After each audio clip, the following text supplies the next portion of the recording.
알겠습니다. 오늘 원래 화요일은 그 신광 기자의 신상털기 함께하는 날인데 어제부터 우리를 많은 걱정에 휩싸이게 했던 함지산 산불 관련된 내용을 신광 기자와 정리를 하겠습니다. 어제 현장에서 또 소식을 전해왔고 오늘은 또 스튜디오에 직접 나와 있습니다. 대구교통방송 신광 기자입니다. 안녕하세요. 네, 안녕하세요. 안녕하십니까. 지난번 의성 산불 때도 그랬고 어제도 오늘도 정말 고생 많으셨습니다. 아닙니다. 네. 어제 산불이 발생했다는 소식을 듣고 달려가셨잖아요. 네. 어떠셨어요? 보니까 네. 저도 가는 길에 네. 저 길 가야 되나 싶을 정도로 연기가 굉장히 많이 왔어요. 네. 휘뿌연 연기가 날아가는 게 굉장히 많이 보였고 네. 또 바람도 강하게 부니까 이 연기들이 도심 속으로 다 들어가고 있더라고요. 그렇죠. 그렇습니다. 네, 그래가지고 아마 그 도심 속에 계신 분들은 되게 칼칼하다거나 아니면 네. 그 휘뿌연 연기 때문에 굉장히 놀라신 분들 많으실 것 같더라고요. 네. 바람 방향에 있었던 그 대구 시내권에 계신 분들은 그 연기 계속 맡고 계셨다 그러더라고요. 예. 어제도 몇 번 저희가 연결을 했었는데 네. 오늘 자세하게 내용을 좀 전해주시죠. 네, 알겠습니다. 네, 우선 제가 오늘 낮까지 산불 진화 현장에서 이제 현장 소식을 전해 드렸잖아요. 네, 보니까 오늘 다행히 오후 1시쯤에 주불이 진화가 잡혔습니다. 네. 주불이 모두 잡혔고 그리고 삼림 그 산불 진화 당국에 따르면은 이 함지산 중턱에서 불이 시작됐다고 해요. 어제 오후 2시쯤에 함지산 중턱에서 불이 시작됐고 네. 이 바람을 타고 번지면서 산불이 대형화됐다고 합니다. 대구시는 산불 진화 헬기와 인력을 총동원해서 진화 작업에 나섰지만 바람이 강하게 불다 보니까 불을 끄기가 쉽지 않았고요. 다행히 어젯밤부터 바람이 잦아들면서 산불 확산 속도가 낮아졌고 네. 특히 야간 산불 진화용으로 도입된 수리온 헬기 2대가 처음으로 투입됐거든요. 네. 이 3시간씩 산불 진화 작업을 벌여가지고 산불 진화율이 꽤 많이 올라왔습니다.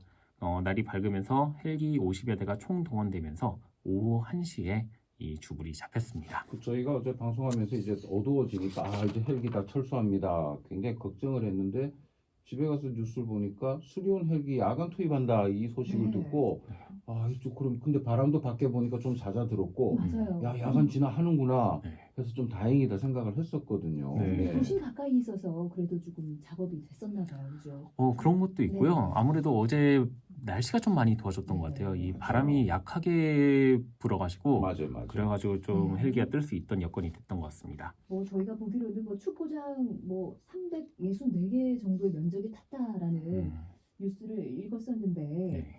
그 피해 상황을 좀 알려주시죠. 네. 인명 피해는 다행히 없는 것으로 전해졌고요. 네.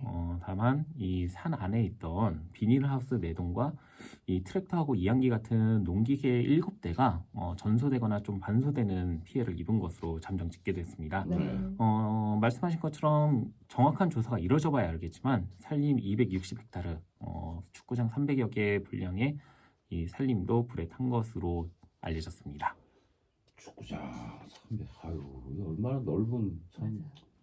안타깝습니다. 맞습니다. 자, 앞서 얘기한 야간 산불 진화 헬기, 수리온 헬기, 야간 산불 진화용으로 도입됐는데 여기 좀 알아볼까요? 네, 이게 그동안 산불 현장에서는 일몰이 되면 헬기가 철수하는 이야기 많이 들어보셨잖아요. 맞아요. 네. 위성 산불 때도 이 헬기가 밤 되면 철수해가지고 저지선을 구축한다 이런 얘기 많이 들어보셨을 텐데요. 네. 그동안 야간에 헬기가 철수할 수밖에 없던 이유가 있습니다. 밤에는 어둡다 보니까 상대 헬기와의 충돌 가능성도 있고 특히 이 송전선로 있잖아요. 네, 이 송전선로 보면은 선이 얇잖아요. 이 하늘에서 보면 더 안 보이거든요. 이런 송전선로에 헬기가 걸려서 추락할 수도 있습니다. 네. 그렇기 때문에 야간에는 헬기 운용이 제한되어 왔는데요. 그러다가 산림청이 야간 산불 진화의 필요성을 느끼고 2018년부터 지난해까지 야간 진화 헬기 3대를 도입했습니다. 자, 근데 이게 국산 기술로 개발된 국산 헬기라면서요? 네, 맞습니다. 네. 수리온이라는 기종인데요. 이 국내 업체가 독수리의 수리와 완전한을 뜻하는 우리말 온을 따서 수리온이라고 지었다고 합니다. 네. 이 헬기 한 대당 350억 원에 달하는데요. 이 자세한 이야기를 담당자에게 직접 들어보겠습니다. 김남용 산림청 사무관입니다. 운용일기로 납품했었거든요. 그러다가 민간에도 이제 수리온을 판매하기 시작했는데 저희가 처음이었어요. 산림청이 최초 도입. 그래서 2018년도 3월에 도입을 해서 저희가 운영을 했는데요. 작년에 24년도 11월, 12월에 한 대씩 들어왔거든요. 수리온. 네, 그 2대가 비행했습니다. 이게 우리 기술로 개발했다는 게 의미가 있는 게 네. 지금 일부 헬기는 러시아산 헬기거든요. 그런데 러시아하고 지금 우크라이나하고 전쟁 중이잖아요. 네. 그것 때문에 지금 부품 수급이 어렵습니다. 그런데 수리온은 우리 기술로 만들어졌기 때문에 이 부품 수급에 대한 영향을 받지도 않고 정비도 굉장히 용이하다고 합니다. 야간 진화 헬기라고 했습니다. 네. 일반 진화 헬기하고 다른 점, 일단 야간 활동이 가능하다는 이게 다른 점이겠네요. 그러면. 이게 가장 크죠. 예. 외관상으로 볼 때는 그렇게 큰 차이는 없다고 합니다. 담수량도 2,000리터로 사실 소형 산불 진화 헬기하고 비슷한 크기라고 하는데요. 네. 다만 내부의 시스템이 좀 많이 다르다고 합니다. 김남용 사무관에게 계속해서 이야기 들어보겠습니다. 야간 산불에 되게 특화되어 있어요. 이제 공중 충돌 방지도 있고요. 충돌 방지 장치도 있고, 야간에 글래스 칵핏이 있거든요. 그러니까 자동차처럼 계기 같은 게 전부 다 그 디지털로 돼 있어요. 그래서 시연성이 더 좋아요. 더 잘 보여요, 야간에. 그리고 최신 MVG라고 나이트 비전 가글이거든요. 그 조종사가 이제 영화 보면은 밤에 MVG라고 야시경 끼고 이렇게 있으면 막 영화에 보면 초록색으로 보면서 잘 보이잖아요. 그런 장비가 있어요. 네, 그런 장비인데 이번이 첫 투입이라고 들었어요. 네, 맞습니다. 근데 앞서 그 의성 산불 현장에도 투입됐으면 좀 더 빨리 끌 수 있지 않았을까라는 생각이 좀 아쉬웠어요. 그렇죠. 네. 그런 부분이 너무 아쉽어서 저도 한번 물어봤거든요. 네. 그런데 이게 하늘에는 하늘 자체가 이 야간에는 잘 보이지 않는다고 하더라고요. 뭐 아무래도 항공에 비행을 하다 보면은 하늘에선 뭐 지상이나 하늘 자체가 잘 보이지도 않고 또 헬기가 바람의 영향을 많이 받지 않습니까? 그렇죠. 그렇기 때문에 운용 규정이 있다고 합니다. 김남용 산림청사무관의 말을 계속해서 들어보겠습니다. 5,000m, 그러니까 5km 확보돼야 되고요. 바람은 10m/s 이하로 불어야 되고, 운구, 그 구름이 그 600피트 그 이상이어야 돼요. 메이크업 8km 이상. 지상에는 그 관제 시설이 있어야 돼요. 대구공항 거기가 K2 비행장이잖아요. 거기 관제가 되고요. 그러니까 이제 저희가 야간 비행할 수 있는 모든 조건이 다 돼 있고, 그 야간 비행을 하기 위한 어제가 최적의 조건이었어요. 네. 야, 어제는 그러면 진짜 네.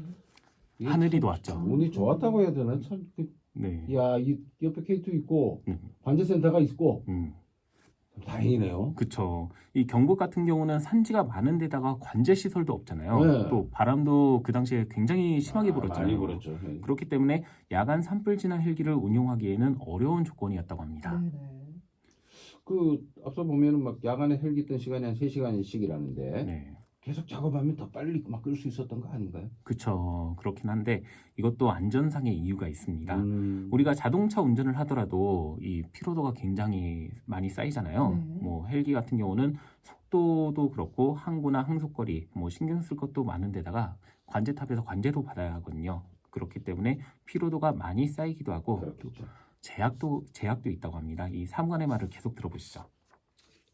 규정에 야간 비행은 5시간을 할 수 있는데요. 무관내 산불을 끈 장소에서 야간까지 할 수 있어요. 왜냐하면은 우리가 운전하고 가는데 그 아무것도 없는 칠흑 같은 어둠인데 처음 간 곳이면은 우리가 길을 잘 모르잖아요. 주간에 가서 새로운 곳이지만 돌아다니다가 야간에 빛이 하나도 없는 상태더라도 왔다 갔으니까 운전하는데 여기 가면 어디 길이 오른쪽으로 돌아가야 되고 알잖아요. 비행도 똑같아요. 그래서 반드시 주간에 산불 끈 데에서 야간 비행을 하게 돼 있어요. 해지기 전에 정차를 하고 야간 비행을 하게 돼 있습니다. 규정에. 운전하는 거랑 똑같이 생각하시면 네, 어제 저희 방송 끝날 때에 진화율이 거의 10%대였거든요. 맞습니다. 어제 야간 산불 진화 헬기 휴가가 엄청났죠. 네, 맞습니다. 말씀하신 것처럼 어제 오후 7시쯤에 산불 진화 헬기가 모두 철수를 했거든요. 네. 이 헬기는 일몰 시간이 되면 모두 철수를 해야 하는데 이게 안전 때문입니다. 네. 이 헬기 철수 당시에 진화율이 19%였습니다. 의성 산불도 그렇고 야간에는 산불을 끄기보다는 이 산불 확산을 지연시키는 전략을 택하는 경우가 많은데요. 산불 진화에는 헬기를 이용한 대량의 물을 한꺼번에 살포해서 불을 끄는 게 효과적인데 네. 밤에는 헬기가 못 뜨니까 아무래도 지체 전략을 좀 쓰는 거죠. 그렇기 때문에 보통 밤에는 진화율이 잘 올라가지는 않습니다.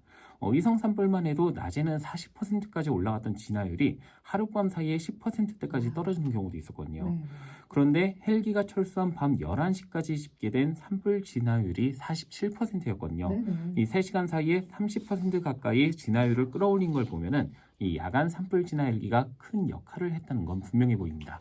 이 야간 산불 진화 헬기가 추가로 더 도입됐으면 좋겠습니다. 그쵸. 예. 저도 참 그러면 좋겠는데 이 지금도 산불 진화 헬기가 고령화된 게 너무 많아요. 그렇죠. 네, 산림청 헬기 상당수가 이 기체 연한이 한 20년 이상 된 것이 많기도 하고요. 또 밤에 헬기를 운용하기 위해선 고도의 훈련이 또 필요하다고 합니다. 직접 한번 들어보겠습니다. 야간 비행 훈련을 많이 하고 있어요. 헬기가 뭐 비행하다 사고 나면 안 되잖아, 야간에. 그걸 방지하기 위해서 조종사들한테 지속적으로 야간 비행 교육을 계속 시키면서 이번에 마침 불 끄는데 아주 좋은 조건이라서 3시간 하게 됐죠. 기술적으로 저희 교육을 하고 있었습니다. 안 하면 위험해요. 스킬이 많이 필요하기 때문에 기술도 필요하고요. 그만큼 아무래도 산불 진화 헬기 야간에 특히 운용할 수 있는 이런 조종사를 양성하는 게 네. 아무래도 시간적으로나 비용적으로나 굉장히 좀 많이 드는 것도 있고요. 산림청은 헬기 4대를 추가하고 2대를 교체하기 위한 예산을 올해 추가 경정 예산안에 포함시켰거든요. 네. 여기에 야간 산불 진화를 할 수 있도록 고도화된 헬기가 도입돼 운용된다면 갈수록 대형화되는 산불을 대응하는 데 큰 도움이 될 걸로 보입니다. 그렇습니다. 저희가 신문 기자가 현장에 나가서 이제 정확하고 신속한 정보를 전하는 거는 뭐 뉴스 하면서 기자 입장에서 굉장히 좋은 얘기입니다만은 나갔다는 건 일이 터졌다는 거예요. 그렇죠. 그래서 진짜 안 나가야 돼요. 네, 뭐, 그럴 나가는 일이 일이 없는 게 없어야 제일 되고. 좋은데. 상당히 아니었어요, 그죠? 네, 맞습니다. 그렇습니다. 우리 4868님께서도 신문 기자님 어제 오늘 너무 고생 많으셨어요. 덕분에 빠른 정보 고맙습니다. 아유, 감사합니다. 인사 주셨네요. 네, 자 오늘 내용 여기까지 듣겠습니다. 수고 많았고요. 네. 신광 기자였습니다. 고맙습니다. 고맙습니다. 감사합니다. 네, 전하는 말씀 듣고 오겠습니다.